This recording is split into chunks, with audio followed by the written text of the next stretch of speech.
Cuddle you. Oh.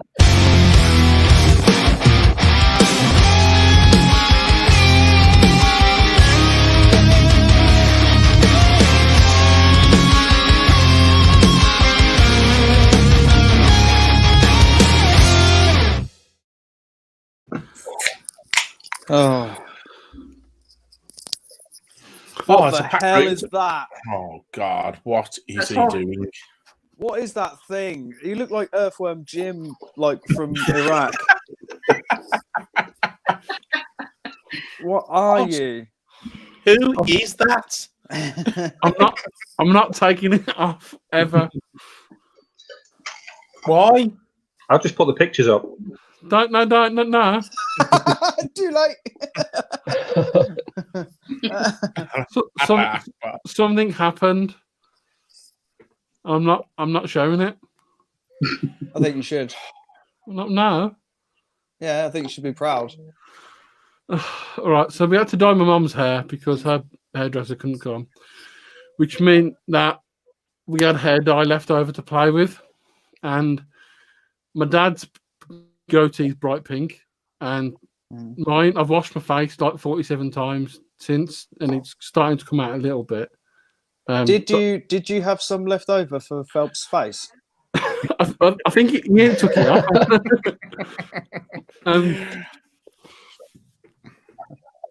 Game. Oh, that's nice and pink. It just It's looks not like even red anymore. It's just pink. It looks like I've been sucking on a tip top. Happening, Graham. Guys, sorry, I know it's live. I'm going to have to just disappear for 30 seconds as we've lost the dog lead, and the dog needs to go out for a walk. Because you've gone blind in the reflection from your phone. Yes, okay. I'm Ginger, and I spent half an hour outside today, and look what's happened to me. Right, I'll be back in 2 seconds. Sorry, guys. No worries. Whilst he disappears, we were talking about something just before we went live. Ambrose, we don't even know you. Catfish. You little catfish, you. Little mate. It's not catfishing. The whole world no, it is. Now. It is. Right, firstly, right, okay, so we'll just zoom in on him. Where are you? Where's that? Right, there he is. Look, how beautiful he is. He hates you right now. Yeah? Would you like to tell everyone your secret? No. My name is Jamie. And I'm blonde. I am blonde. Completely blonde. That's like completely blonde. Beard, we never knew this. Tash, pubes, hair, the not pubes. So your eyebrows are quite dark. Did you draw your eyebrows on or dye them or?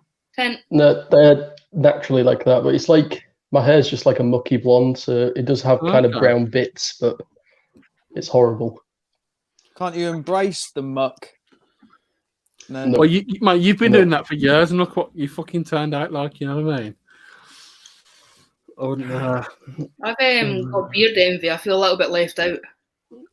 We've all got. I just noticed we've all got a beard. I mean, I don't know if you can call that a beard, but we'll put it in the category, shall we?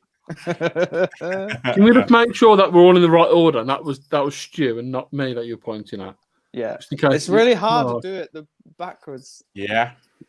It's actually. Why is it so hard? No, it's really hard. All right. Anyways, so I don't know if everyone noticed, but on the community last night, we put up a post talking about all the things we hate, all the common myths and bits of bollocks and whatnot. I didn't notice. No, you got 300 comments in like 2 hours. And there was literally like 100 comments within like half an hour. Everybody just go, yeah, getting it out. Yeah, do you know what the moral of the story is? Everybody hates the hobby. Pretty much. Everybody hates something about the hobby. Yeah, definitely. Yeah. So I think what we decided we're going to do, we're going to talk about all these lovely things, wind each other up, discuss them, possibly fall out as well in the process. But for those who don't know who's on the screen, the one next to me is Phelps. The one below him is Danny Wells. There. That's Ambrose Burton. the lovely individual in the bottom corner down there. Lovely. That's Lisa Barral. And the one in the red t-shirt, Stupot. And everyone knows Stupot's fat, according to your bio. Yep, Stupot's fat. Is that just to try and make Hoss feel better or what? I don't know. I can see in Hoss's face that he's like, my face is definitely fatter than Hoss's. To be honest, it's falling off me quickly at the moment. But I reckon I'm going to lose another 6-7 pounds. I'm going to plateau a bit. Sorry, 6-7 stone. I thought you were going to say it needs to be 6-7 stone, doesn't it? Really, 6-7 pounds. Wow, it's not going to cut the mustard, is it, Hoss? The thing is that if I lose it any quicker, my stomach's going to start flapping. You know what I mean? So we can't. Oh, God. Imagine him when walking. You pull your stomach over your head. That's when you go. Oh, God. Yeah, so it's always us three, isn't it? Yeah. Well, okay. So who wants to start this monstrosity off? Where do you want to go with this first? You started it. Yeah, you started it. I think you should start off. You should kickstart this. Yeah, your fault. So I think everyone has been on that topic at now and had a bit of a read. And if you are listening to this, want to get involved and you want to throw anything forward for us to discuss or argue with us or whatever, and then just crack on.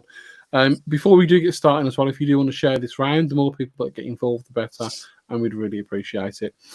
So that being said, the first thing that annoys me, and I know for a fact everyone listening and everyone on this chat has heard this, but I've got a friend and their python got out, and the enclosure wasn't very good. And they used to sleep with them in bed.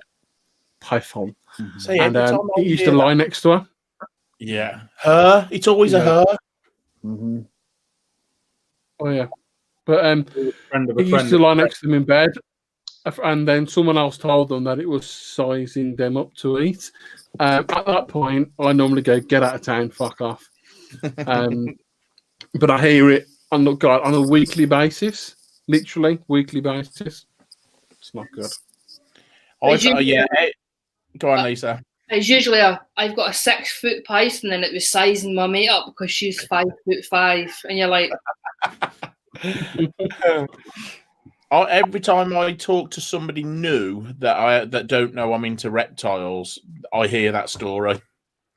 Yeah, I don't know if you guys are the same. The other one is as well, and they do it at work. And he's a lovely individual. His name's Chris, and he calls me Dan the Reptile Man. And I'm guessing you get called Stu the Reptile Man, or Danny's the name. You know what I mean? It's just like, what's going on? Like, I keep no, you've never had that. No, that does amazing. And just in general, non-reptile keeper bullshit. There's just so many different things that they talk about, and you know, what do you feed them? This, that, and the other, and they go off the head saying, "Oh, you can't feed them this and that." And I think my favourite one was. I think I spoke about it on the podcast a long time ago. But there was a friend at work who. His granddad was ill in hospital, and he was pretty genuine when he told me that they were keeping him alive with cobra venom. That's what was keeping him alive, because a certain disease needed cobra venom to, you know, I don't know. That's a good point, that is, Danny. But the media, and we blame the media for a lot of this. You know, a lot of these myths that we talk about are media driven, but they don't talk about the good things. So, you know, all the good things that snake venom does do, and I'm not saying obviously they keep people alive with snake venom, but all the things that they do and working with at the moment for cancer cures and things like that. Yeah, heart medication. You never ever hear a paper go, "This is amazing. This snake was found." And do you know what? People are working with this snake in this part of the country, and they're trying to develop a cancer drug or something like that. It's never positive, is it? Well, I remember my mum's on like blood pressure tablets and whatnot, and I believe it's rattlesnake venom that's used to actually make the tablets as part of the research. I think it was rattlesnakes anyways. But anyways, I remember telling my mum about it, and she was just like, "No way, I never knew that." So without these snakes, I might not be alive. And I was like, "Oh, pretty much, yeah." That normally gets people's opinion changed. They certainly help towards it. Yeah, I mean, I think a lot of time go back to the media is, you know, they can easily write, oh, you know, cobra venom or snake venom, you know, is a marvel in the medical world. Blah blah blah blah blah. You know, big headlines, and then unfortunately, there's a choice handful of people that don't really read it properly, and they just sort of take that away with them, and you know, make up crap. So. The media do need to be a little bit more, well, truthful in everything they're saying, really. The thing is with the media, it's for clicks. That's one of the things we're really bad for. Same as the recent attack on Doncaster. The reason they put that stuff out there is for more clicks and more interaction. The more you interact with it, the more people that will see it. Yeah. Because people are naive enough to fall for it, so it just gets worse and worse and worse. And it will get worse and worse. The comment about it, and then everybody in their friends list sees that, and not everybody in their friends list might be into reptiles. So the next thing you have 5 come along and they're misinformed and think you're an absolute for keeping reptiles, and it goes up. It's clickbait. And if they've got some form of ad campaign on their website, Google's just giving them dollar after dollar after dollar, and you're clicking it and haven't got a bloody clue what you're on about or what they're talking. Even if you say this is garbage, you share it to say this is absolute garbage. You're giving them. Yeah. Technically, literally, because they know as well. Even if no one cares, us reptile keepers will go batshit crazy and call them for everything and share it everywhere. So we're self-destructing. So just ignore it. The other thing that annoys me. Hang on a minute, you've had your go. Yeah. Go. No. Do you know what? There was only one that I wanted to bring up. Graham Batterson mentioned it. Yeah. Graham Batterson mentioned it on the feed, and he's absolutely right. Especially being a carpet python breeder, there's a big myth around carpet pythons that they need like loads of humidity. But he put up on the feed about, you know, if a snake's dehydrated, it doesn't need humidity; it needs water to drink from. We spoke about this numerous times on the podcast. You know, a lot of animals need inner hydration, but a lot of animals that do need humidity, not all of them, because some animals do need humidity all of the time or high humidity all the time, but the majority of them need a spike of high humidity and then, you know, back to normality. But it's all about, you know, especially when it comes down to snake shedding, it's about them having enough water to drink from, fresh water, drinking. I don't spray mine ever, and I have perfect sheds every single time. I've never, touch wood, had a snake that has a bad shed, and I know you get them. Again, I've been lucky, but it's nothing to do with how humid my tanks are. One of the things I've heard, and you guys might agree with me or disagree, this is what this is about, is especially if you've couriered an animal up to you that have a really bad shed. I've actually previously injected the prey item with water. Yeah, or soaking it in a bucket of water just to get that little bit more in. I do that anyway. Every feed, I do frosting water. You'll find. No, what I'm saying is you'll find that a lot of the green trees and stuff will go shy. They go away into the corner. I've actually injected. I've got syringes here. Injected the prey item with water as a way to get water into that animal quickly so that it's shying away. And it's actually worked, and it's been quite beneficial that I've not had a bad shed with them arriving.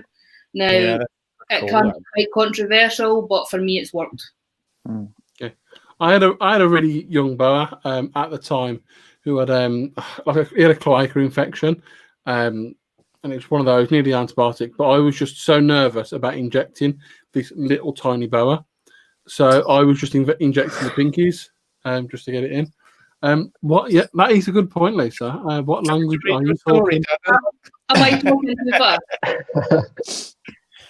Am I too fast? Possibly. I think. Listen, I could play a lot of cards here. Sexism, racism.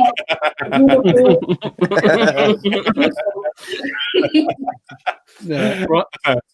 Sorry, Hosh, just before you move, there's one big caveat because I said I don't spray any mine. I'm in the UK, so it's we have quite a high humidity level. Now, if you're in some parts of America that are really, really dry, you do get some, really dry places where the humidity levels are rock bottom, then they probably do need to spray their vivs. But it was just worth pointing out that obviously where I am at the moment in the UK, that's why I don't need to spray.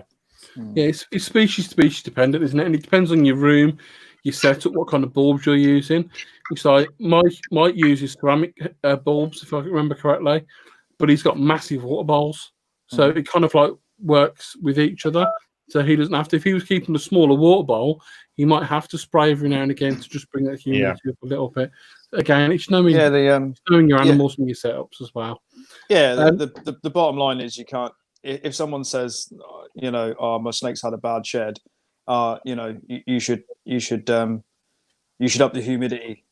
That's what humidity is for, is shedding. Not so, if somebody says my animal's dehydrated and somebody comes along and goes, oh, up the humidity, then that's wrong, because it's not going to do anything. It's not going to hydrate your animal. I mean, there's not many animals that are going to.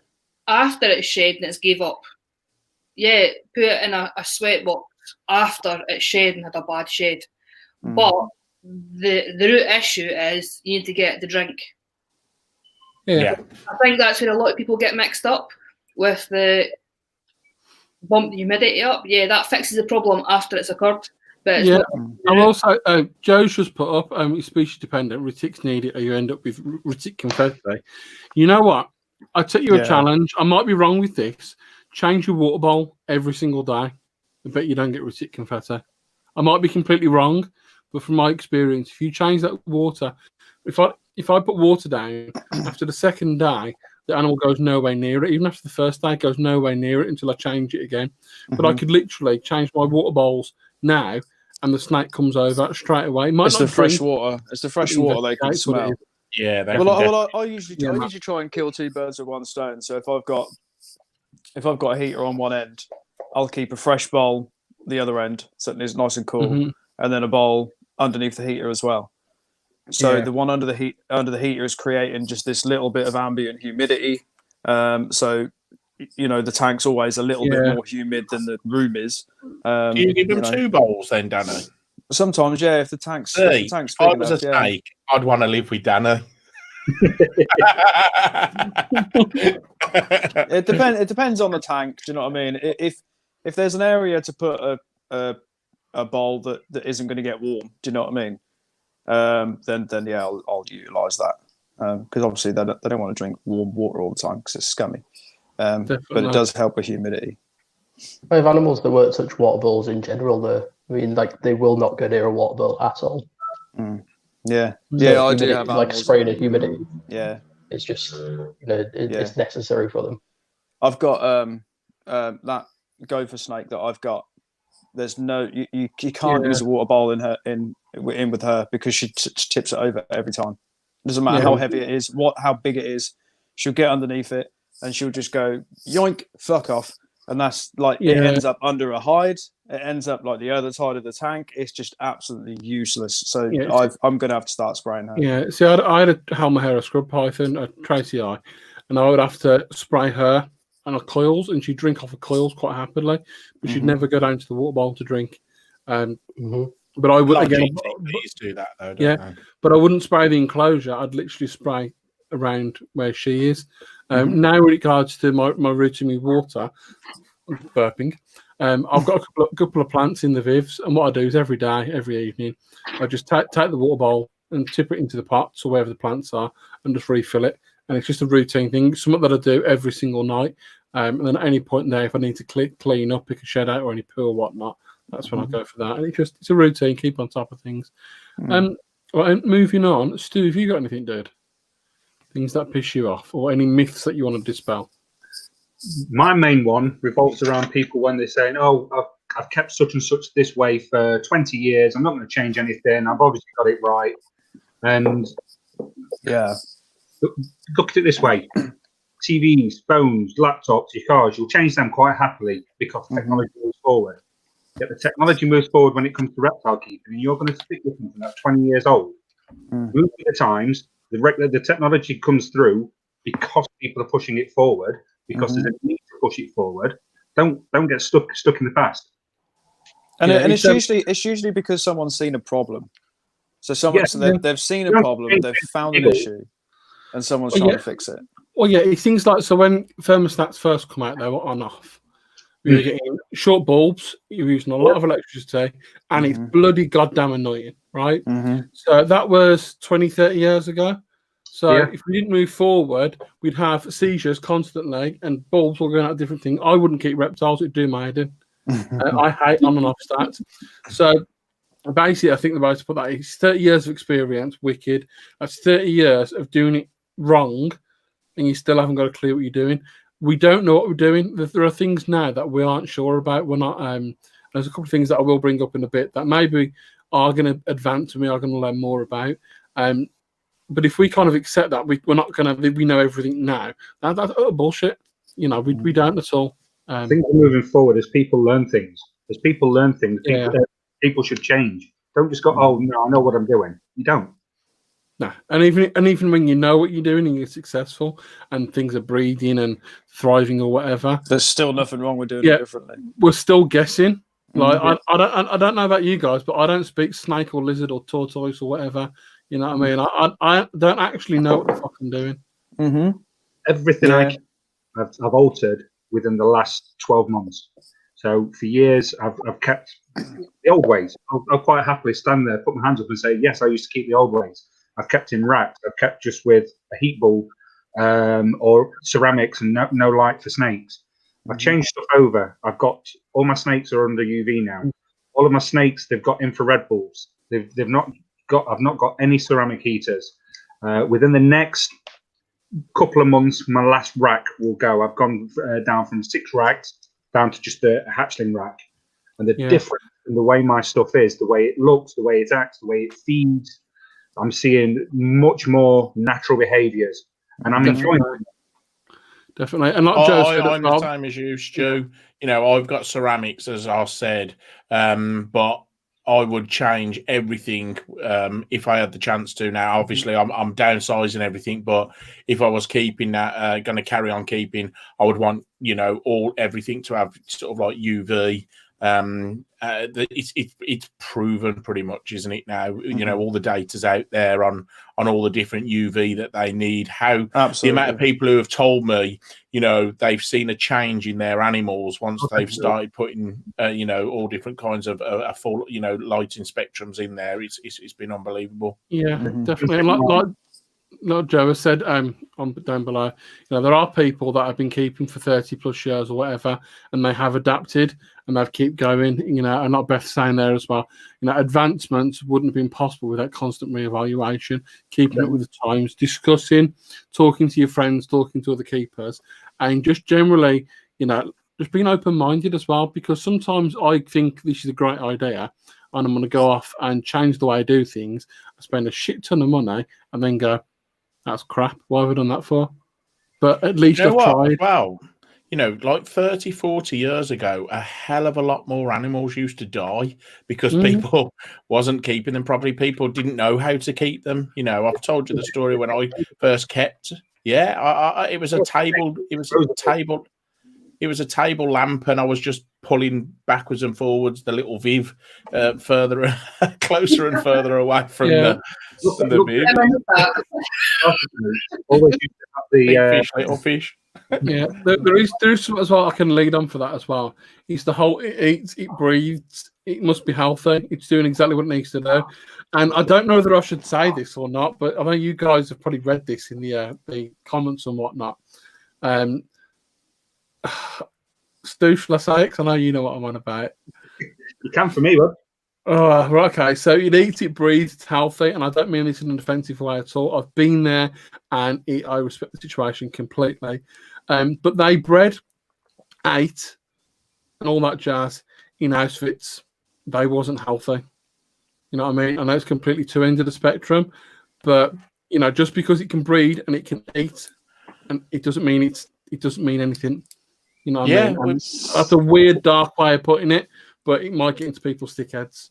Yeah, there's people starving to death and they're still having more kids. We spoke about this on the podcast that I think it's actually due to come out, or just come out, or is due to come out next week. About Monday, yeah.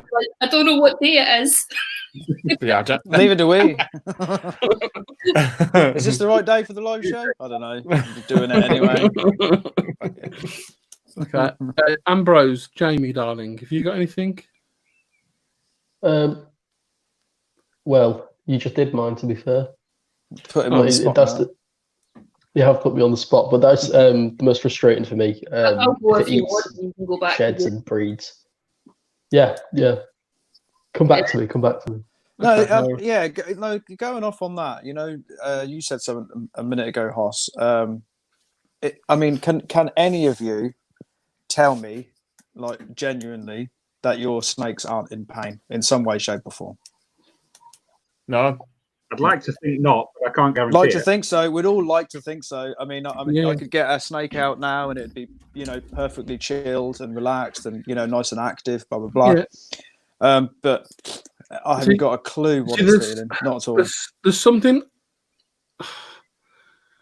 I'm probably talking through my rectum right now, right? Probably. So, as normal. Do you know what was really funny then? All five of us went like that at the same time.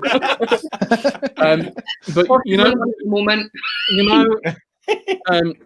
the carpet there. When I first took her in, her eyes were dull. Mm-hmm. Yeah, she looked like shit. Mm-hmm. Now she wasn't alert. She looked dull. She looked depressed. Mm-hmm. Now, from me putting humanized characteristics on the animal, which is probably wrong in the first place, she didn't look happy. Now, she obviously had sores. You could see she wasn't well. Now, to look at her now, she's all held up. She eats. I think she's thriving compared to how she was, and she looks happy. There's a glint in her eye. If that makes sense. Now, is that the fact that she's properly hydrated and she's she's not ill no more, she's got no infection, or is that physical kind of like ding, I'm happy? Again, I'm probably talking about a rectum. Yeah, or a brighter light. Yeah.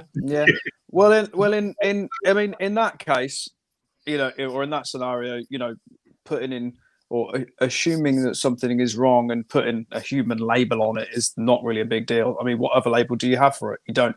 It just is what it is. But Jamie, here's a question for you. How do you feel about anthropomorphism? I hate it. More than anything. Beardy mummies. Like, your reptile doesn't love you. They don't love you. They never will love you. They can't feel that. Okay, so for people, that's a big word, and I struggle with words like that. So do you want to explain exactly what that is for people who are just going... So, Hoss, what it means is that they have genuine feelings. Is that all right, mate? No, when you say feelings, you're putting human characteristics on an animal. Yeah. So basically, it's when people treat their animal like a baby, an actual human baby. So like bearded mummies and stuff. Bearded dragons don't need a hammock. They don't need that. Why bother? Okay, so I'm gonna put trigger Danny. Ding. Right, I'm about to cause a reason for me, Mike, Stu, and Lisa to go for a poo or a fag break or whatever now, because Danny and Jamie are going to lose their shit. Danny, what about dressing reptiles up in harnesses, wings, or little coats? Oh, look at the face! Oh.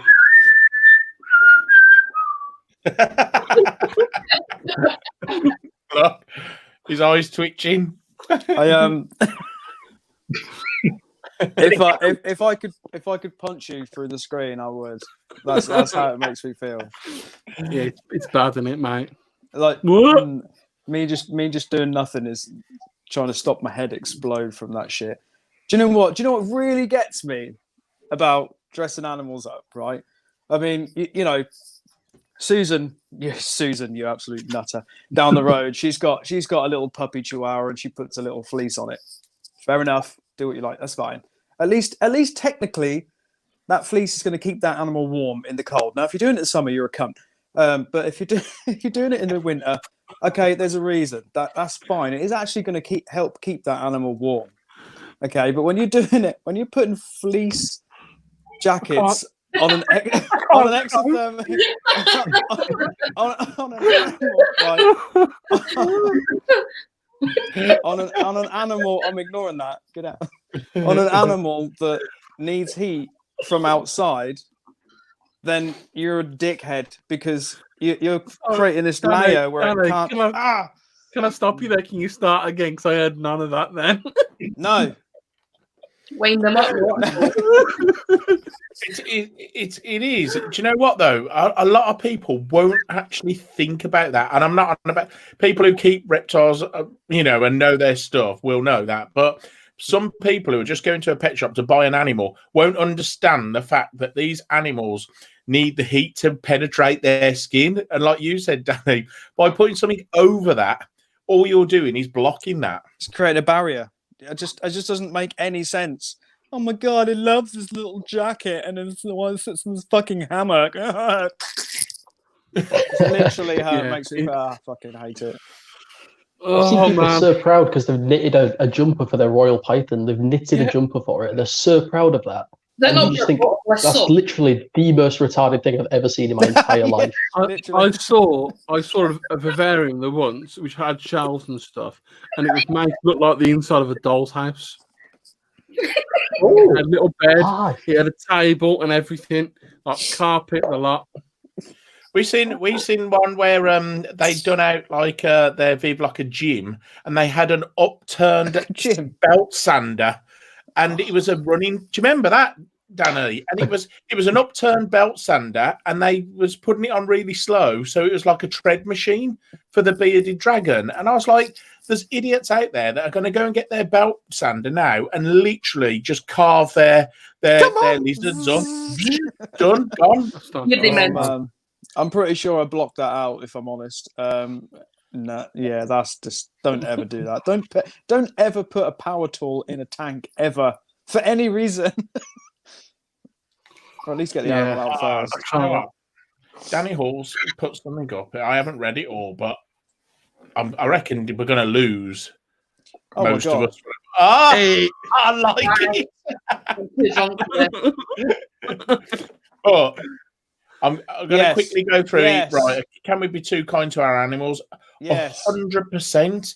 Again, we've had this on the podcast, haven't we? You can be too kind. Smack it on the head and send it to bed. You're killing it. You're killing it with love. We had it before. Yeah, you're killing your animals with love. Yeah, and that was the title, I think, of the topic that came up before. What time is it? I can't swear. Too late. I'm pretty sure I've said all of them. He's said the C word. He's dropped the C word already, Lee. My mate had a shop. Somebody came in with a beardy. Right, so mate had a reptile shop, if everyone who can't understand. Came in. This is my little... Came in with a bearded dragon. Yep. He's not been that well. What's wrong with him? Well... It's not very well. Yeah, wait. He's been eating. He likes a bit of Mars bar. Fuck off. I shit you. No. No, as a treat on a Sunday, he got a bit of Mars bar.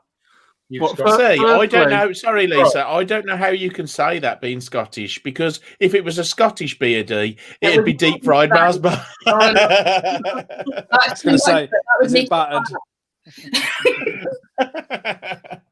Yeah, everyone knows that you need like more nutrition, so a topic would be better for a bearded dragon, surely. Yeah, or a double decker. I didn't work there, but I was just like.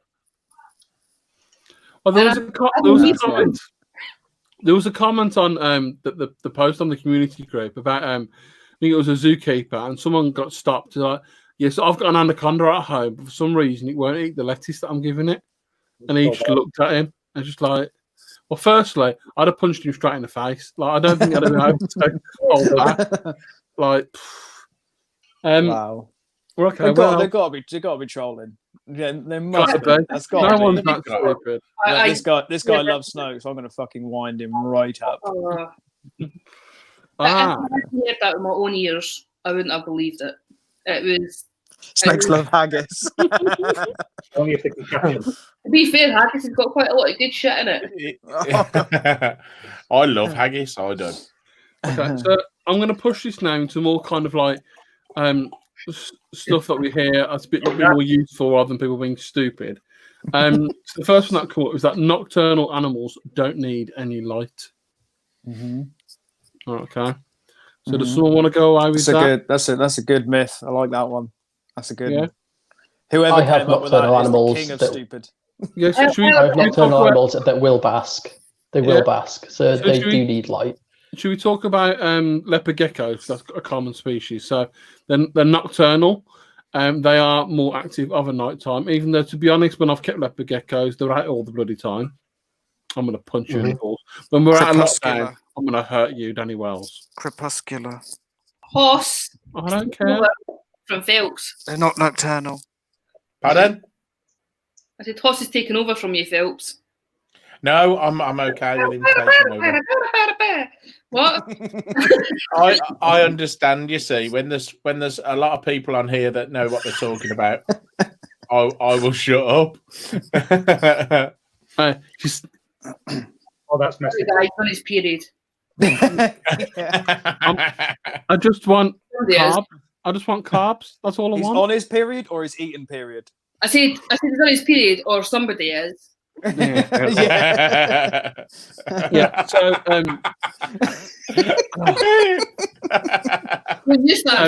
oh yeah, I got it, mate. By the looks of it, they've been fucking sitting on Phelps's head. What's in it's Phelps with a nosebleed? It might have been.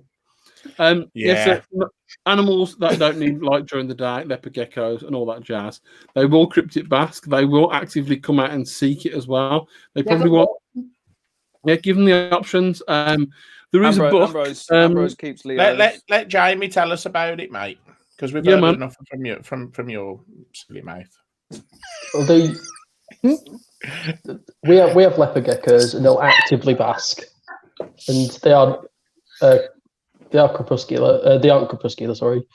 But they will actively bask. They don't sit there in a dark cave until it's dark at night time. They are more active during the night, but they like to come and sit under the sun. And we use IR projectors as well. They do like infrared, and they would only get that from the sun. They won't get that from a rock. They won't get infrared. So they will go and sit under an IR projector, and they will get as much. You're being watched. I know, yeah. I mean, Molly said if leopard geckos are mentioned, then I shouldn't talk because she knows a lot more than I do. But I'm just waiting for Molly to shove you out of the screen and just get one come in and the other Mo, come on, come and tell us about them. But Molly was saying that tank behind you is one of your is one of your leopards, yeah. Leopard geckos. Yep. Full screening. Yeah. So full screen. See just the top one. But it's definitely not the venomous one.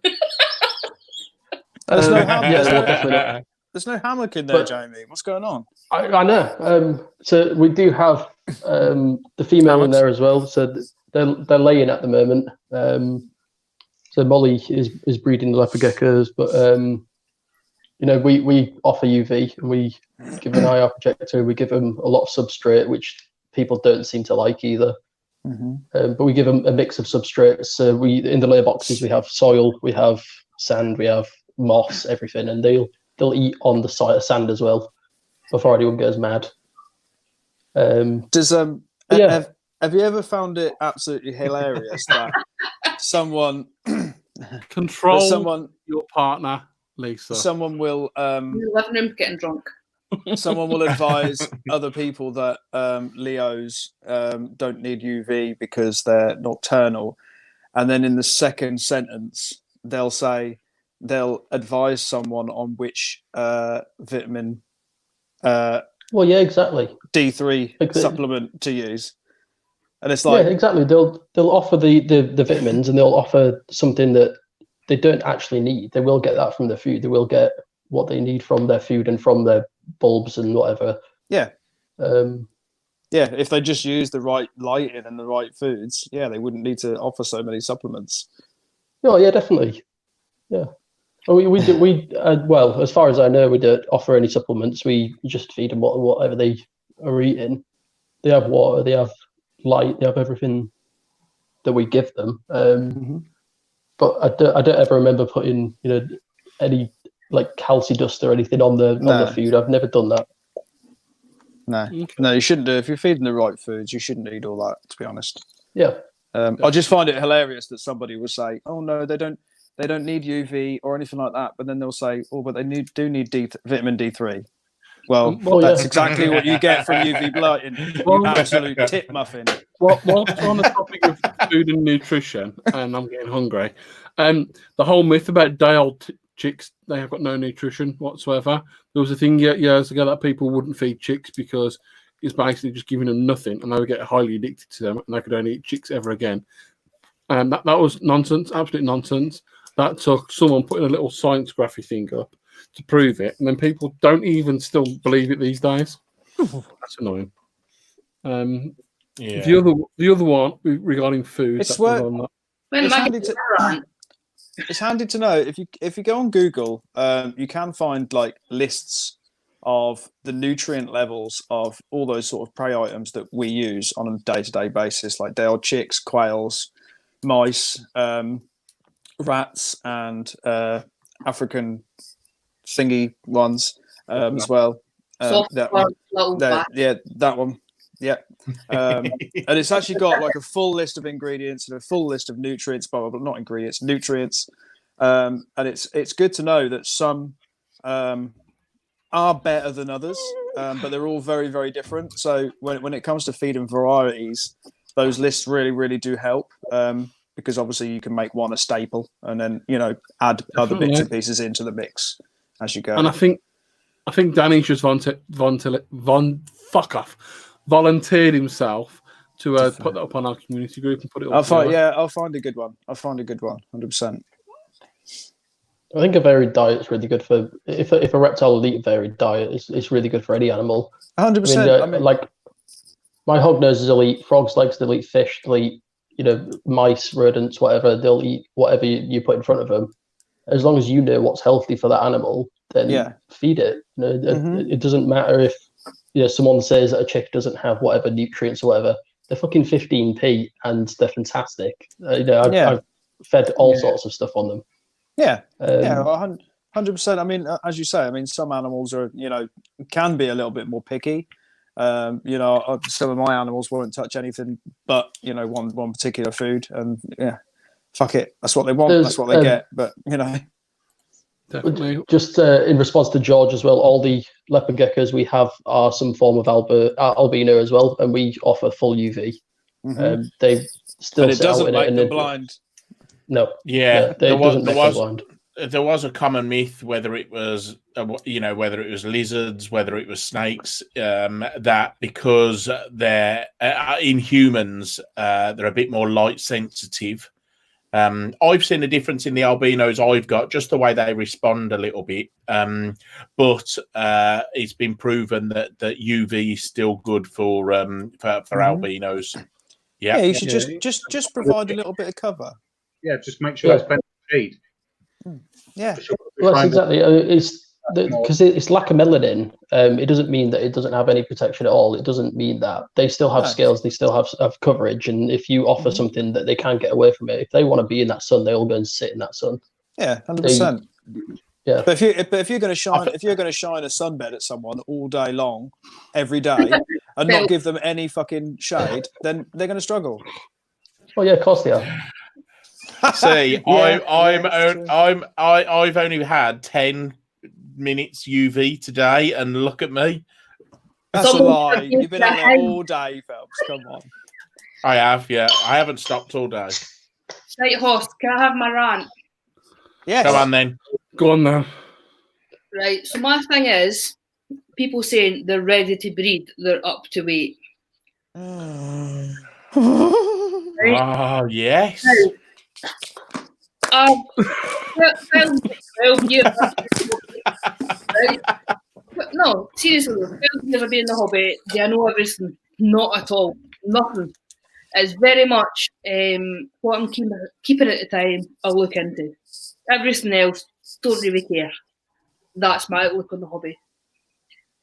But from my experience, seeing the guys that are older and kept up with the times, that are bred at 5, 6, 7 year old, what hatchlings coming out looking like they're 6 months old compared to some of the stuff that shows. Yeah, 100%. Did anyone else read that comment before you go any further? Right. Can we just address this, please?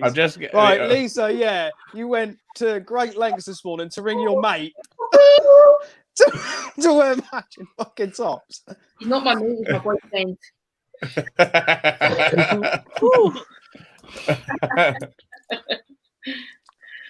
Oh, Michelle. Cute. I ain't be cute. Sorry, Ross. Please continue ranting now because I was enjoying it. So I've seen animals at Doncaster that are half or even a third of the size of hatchlings. And you inquire at how old their adults are that they're selling, they're like, oh yeah, 2.5 years. Am I the only person that thinks there's something wrong with that? Well, yeah, there's the whole thing, isn't it, where people just want to breed and breed and breed. And again, breeding the same kind of species and being the first person to kind of do this or do that. They don't think about the animals. And I know that's something that you want to go in on at the moment with the GTPs, especially Lisa, because we've heard you go off on it a few times before. To be honest, anybody that doesn't know, I've actually gave my green trees up. I went through a little bit of personal shit. And I gave everything up. The only thing I kept was my Cape Yorks. So it's every species, especially kings and things like that. If you let an animal mature and then you breed them, 5, 6 year old, that animal, you're going to have stronger offspring, and that animal's going to be with you a lot longer. If you breed it at 2 year old, you stuff it full of food, the premature, the actual pair that you've initially put together aren't going to be with you that long. And Lisa, it's worth saying. Go on, sorry. The young that come out are going to be weaker, and it's always like, yeah, the breed, they're happy. So going back to that, it'd be interesting to see if you put a mature male in with a young female and an older female, what one it would go for if it was in a big enough enclosure. Yeah, I was just going to say there as well. A lot of people, they try and power feed young females. A male will breed, whether it's got food in him or not, if you know what I mean. You can put a fairly, a 2.5 year old male in, and he'll do the business. It's the females that people tend to smash food into to get them up to this size. But I just wanted to just look at it from another point of view. If they are a mature female, it's good to get a decent bit of food in her before she goes through a long, long period of not having any food. And I think that's where sometimes people might get the wrong end of the stick, because, it's important to feed a female that's mature just before she goes through that process. Probably an extra few meals beforehand. But what Lisa's talking about is sort of like young females that people are deliberately trying to power feed to get up to a breeding weight. The truth is with a young animal, there is no when you're growing an animal up to breed it eventually, there is no such thing as getting up to a breeding weight. It's a breeding age. It should always be a breeding age, and then once it hits a breeding age, then you can look at weights. Yeah, I think weights don't come into it until it's the age. What was that? I see a lot healthier eggs off older animals. I mean, I saw on again on Hogner's page the other day, someone had bred a quite young female, and he'd got 6 eggs, and he was like, "Oh, quite a small clutch, but they look okay." Whereas I bred for the first time this year. My female is 5 years old. She's only just kind of got to her first year, and I got 20 eggs off her. All of them are big, chunky eggs. You see the difference in the egg sizes and the egg. The health of the eggs as well. You'll see that difference if you have an older animal. Especially when you start pairing too young as well, and it's just like, okay, well, I've had 12 eggs, but 6 of them or 7 of them were slugs. But perhaps if you'd have waited the extra 12 months, you might have got 12 completely fertile eggs as well. And you see a lot of that. And again, with what Joanne just put up as well, Joanna said that we had a gravid 2-year boa come to the rescue. All the babies died. Obviously, for her, having loads of baby boas to rescue is a bad thing. Because there are a lot around, but again, she's 2 years old. The chances of that successfully, giving birth to all of them and them surviving is pretty slim. So why did it happen in the first place? It's like most animals. In fact, majority of the animal kingdom. To be fair, even us, you can females can breed at a very young age, but they shouldn't. It's not good for them. Do you know what I mean? It's same as most of the animal kingdom. Females will hit, sexual abilities, are much younger than they should be reproducing. Does that make sense? It would be interesting in a wild environment if you had a semi-mature female and a mature female to see what the male went after. Yeah. I would say probably the female actively giving off pheromones, which is probably the older female. I would say, 9 times out of 10. It's one of my pet hates going to Doncaster and seeing these little shoelaces. Like, you're not in it for the love, you're in it for trying to make that. And anybody out there that thinks they're going to make money if you're using reptiles, get out now. No, everyone knows you have to start reptile podcasts to make money in the reptile industry. That's the only. We've made 36 quid. I have, Yeah, literally. I think we looked at it the other week, didn't we? And paying for the hosting, petrol, and other bits and pieces going out and doing stuff. It's cost us a lot of money to do. Oh, we're at minus. We are definitely in the, but we enjoy it. The way I look at it is, I'm already going to Doncaster, so it's one of those, and I'm already going. We visit different shops and do different things. We're already doing it anyway. I'll be doing it anyway, so it's the money I'd already be spending. Right, okay. So moving forward, something that I used to do, and I soon realised that I was doing something that was completely ridiculous. But hang on, how long have we got? Flipping your animals, eating too much. So feeding snakes outside of the viv, I used to have a little tub to put my little Brazilian rainbow boa in to feed it, to then stress it out whilst it's just fed to put back into the viv. Why? And why do people? I couldn't think of anything worse.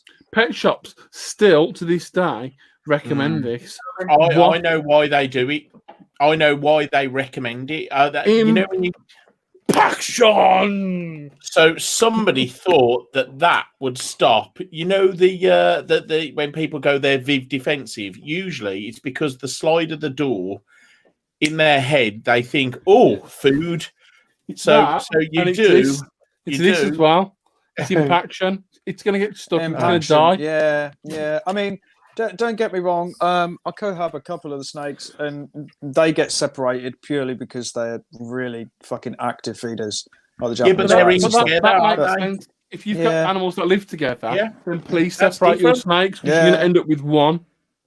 100%, especially with animals like that. They don't care. They will eat each other.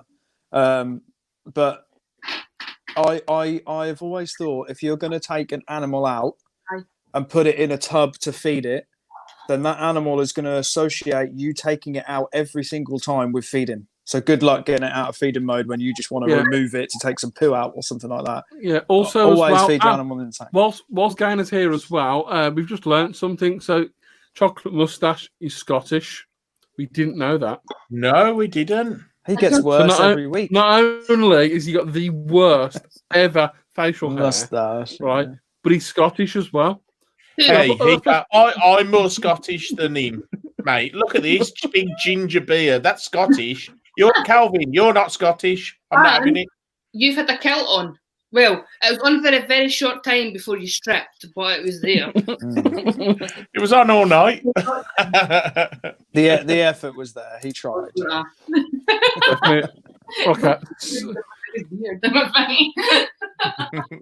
Okay, so we're cutting close to nearly an hour now. So I've got one more on my list. But if anyone else has anything else they want to show in, or anything that people want to throw forward in the comments, I can't remember. Now's your time. There was hundreds, absolutely hundreds. Go on. But my last one is people who rescue snakes from shops, who pay money for snakes and then go, I rescued it. Now, firstly, if you have to rescue an animal because the shop's that bad, they're under an AAL license, report them to the local authorities, get them sorted out, because they shouldn't be doing that. You shouldn't have to feel like you have to rescue something. However, paying money isn't rescuing. That's purchasing something, which encourages them then to put another one back on the shelf or in that enclosure, and then someone else comes and purchases it, and that's the whole idea. So you're not can I weigh in and play devil's advocate on this one? But for the record, so far, I do agree. If you're paying for an animal, technically you're not really rescuing it. Rescuing it is sort of coming to it and saying, and taking it away from a bad situation. However, I have been in situations where I've gone to look at a couple of animals. The one time was a couple of cresties, and this person, this person had put them up for sale on Gumtree or something, and legitimately they were in the worst state I've seen. Terrible state. They were all in together.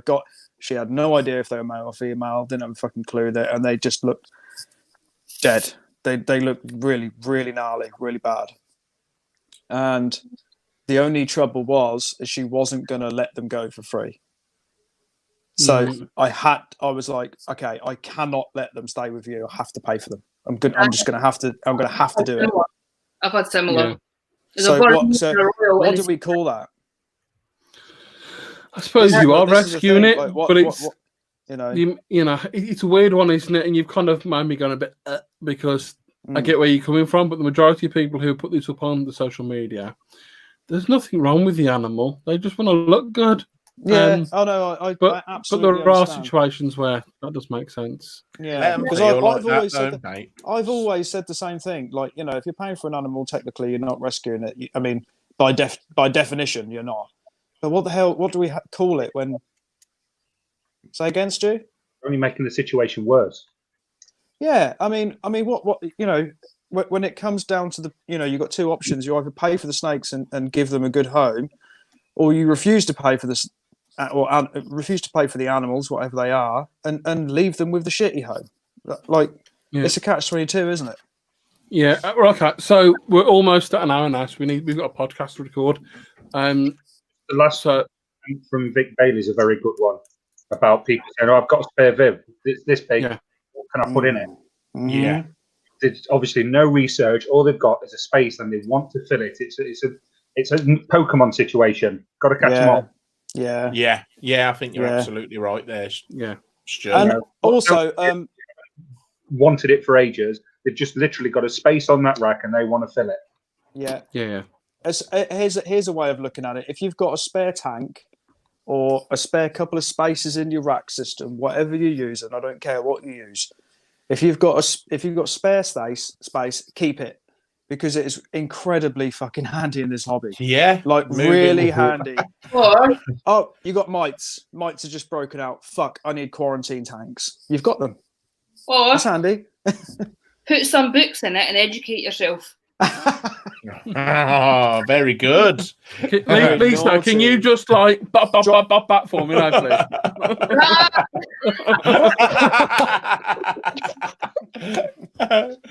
Oh, brilliant.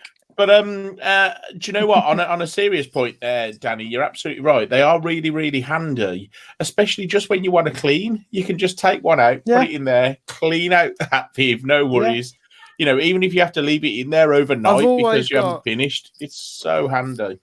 Always got preemptive it and give your animals more space. Yeah. I've always got a spare tub or a spare something lying around, kicking about, going. Yeah, man. And as reptile keepers as well, this whole shit, my thermostat's broke. I can't get a new one. And it always happens on a fucking Saturday night when nothing's open on a Sunday or whatever. So keep regular thermostats, keep spare thermostats, new thermostats. Don't buy second-hand thermostats because they don't always work and they fail. You can't trust them. Bulbs, substrate, other bits and pieces. Have a first aid, backup situation. And the one thing that I want to leave everyone with to think about, and this is going to come on to another podcast that we're going to come out coming out shortly, is think about what you're doing, think about the animals that you're keeping, and when someone's trying to give you advice or trying to help, or even just, even they seem a little bit off and they're perhaps not going the right angle, they're concerned. So think about what they're doing. Are you doing everything you can for the animal? And if you want, insert said species here, can I cater for it? Can I actually do it justice? If I live in a 1-bedroom flat, I probably couldn't house a reticulated python properly. You know what I mean? I can't give it the space. So maybe you need to look at your situation to what animals you can keep for what's best for the animal, not what's best for your ego. And leave it at that. Can we also thank everybody on the page, because there has been people in the past came on the page asking for advice, and sometimes we can be brutally honest, but you have taken it really well, taken it on board and fixed the situation. Definitely. Yeah, absolutely right. And it's something that we've said.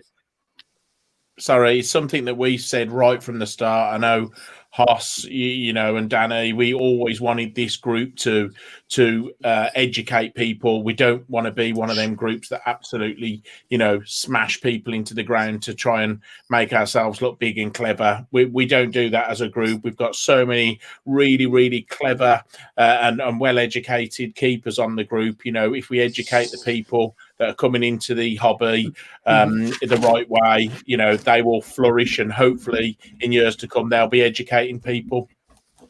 Yeah, and I'm writing something down right now in my awful handwriting.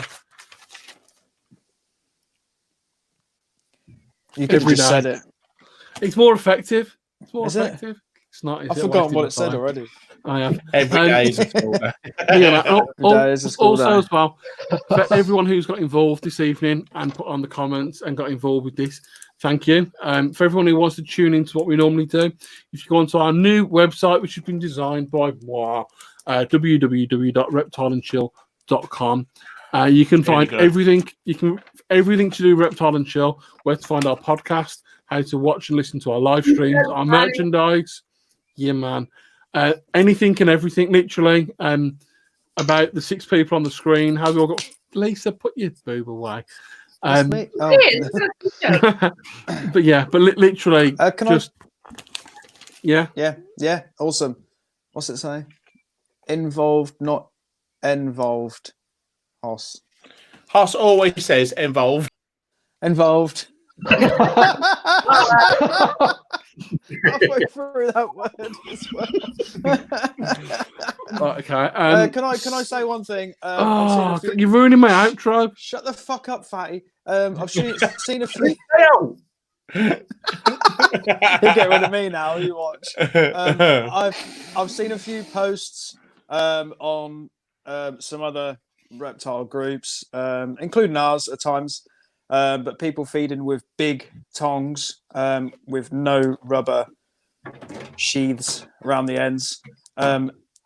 Throw them in the bin. They're not good for your snakes. They're not good for the snake's teeth and gums, blah, blah, blah. If you're going to use big tongs like these, make sure they have rubber tips. Sleeve up. A tip for everyone. Huh? I said sleeve up, boys and girls. Sleeve up. Definitely. And they're literally rubber up. Come on, don't be fucking cheap. Get them. Yeah, right. So, does anyone else want to do the rest of the outro, or should I carry on? Go on, Hoss. Right. So, if you want to follow us on our social media, that's.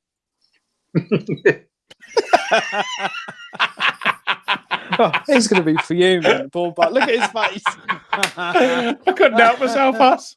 So you follow our social media: Facebook, YouTube, Instagram, at the handle of Reptile and Chill, or searching Reptile and Chill. And like I said, merchandise. And for more information, please visit www.reptileandchill.com. And Mike, thank you for not taking the piss, Joss, because Lisa and there's no respect. Just you're not our boss, Hulk. How am I supposed to respect you with a fucking bright pink beard? How can I do it? Ah! Hello. Oh, it's just me left, is it? Okay, at least my beard isn't bright pink. That's fine. I can live with that. Yeah, looks okay. Looks good. What do you want me to do? Do you want me to let me know? Do you want me to do the outro, or am I just hi? Do the outro. Do the outro. Okay. What do you want? I'm waiting. Oh my god! Look at your face. Why is it all bright red? Like, what have you done to it? Come back. Come back. Let me see it one more time. The fucking state of it. I don't want to outro yet. I'm enjoying that too much. Okay. Firstly, so Lisa, Stupa, and Ambrose Jamie, whoever you decided to be today, thank you for helping us out, because we wouldn't be able to do this without you. And thank you for being part of the community moderator people that help us with what we do. And you've left one out. Now we're all in. These three on the bottom. You're the best, guys. They help us keep sane. So they put up with all of your bullshit and all your stupid questions. And ours. And ours. So just thank you. But more importantly, they also highlight all your amazing questions and all the amazing stuff you do. Yeah, man. So thanks, guys. I'd buy you a beer at Doncaster, but they cancelled it. So next time. That happens again. Yeah. But anyways, from myself, Fatty, other Fatty. I am the Fatty now. And slightly smaller Fatty. Yeah. And the three lovely people from the bottom. We'll catch you guys next week. Love you, bye. Love you, bye. Love you, bye. Love you. I'm not doing that. Too cool. That's because you can't. It's because your arm doesn't move in the right direction. No, it doesn't. I'll see like that.